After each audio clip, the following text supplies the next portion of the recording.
Dominique Martin.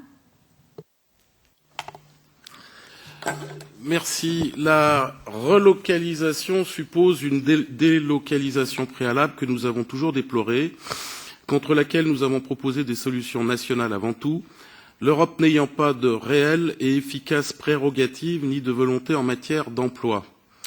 Une relocalisation supposerait en miroir une baisse qualitative et quantitative du chômage, ce qui n'apparaît toujours pas, et ça a été démontré tout à l'heure.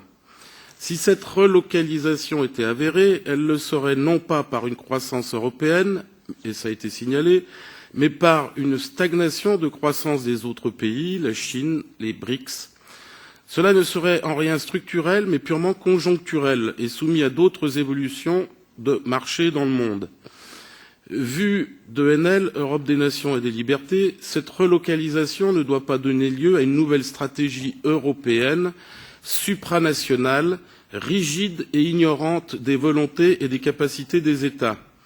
Se pose la question où, quand et comment cette relocalisation. C'est pas très clair. L'intervenant de l'OIT l'a expliqué. On relocalise, mais pas forcément dans le pays d'origine, peut-être dans un pays de la communauté européenne dit low cost. Va-t-on éviter les différences entre les coûts sociaux? Quels en seront les impacts? Cela supposerait, si tel était le cas, in fine de l'Union européenne, de se doter de vrais pouvoirs en matière d'emploi, ce qui n'est toujours pas le cas.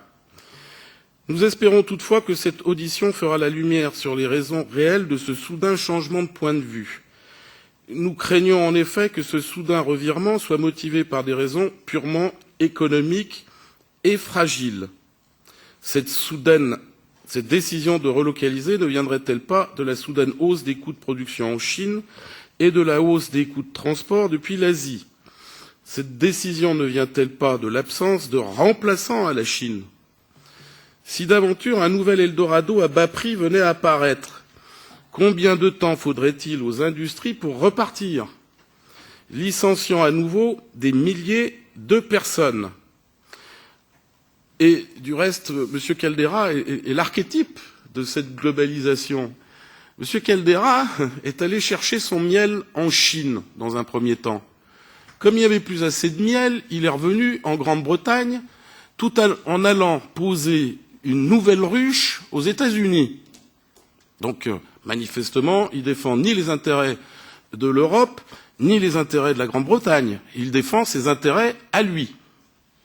Et il nous dit qu'il est favorable au TTIP, que la fin des barrières douanières, où on va supprimer tous les critères sociaux, les critères environnementaux et tous les critères qui protègent nos travailleurs, vont l'arranger et pourraient lui permettre à ce moment-là, cette ruche américaine, de la faire revenir en Grande-Bretagne, tout en prenant le risque pour les autres secteurs d'activité d'être inondés par les fabrications des États-Unis d'Amérique, qui donc vont créer à leur tour une vague de licenciements colossale en Europe. Donc, moi, l'intervention de M. Caldera, si vous voulez, m'a strictement rien apporté.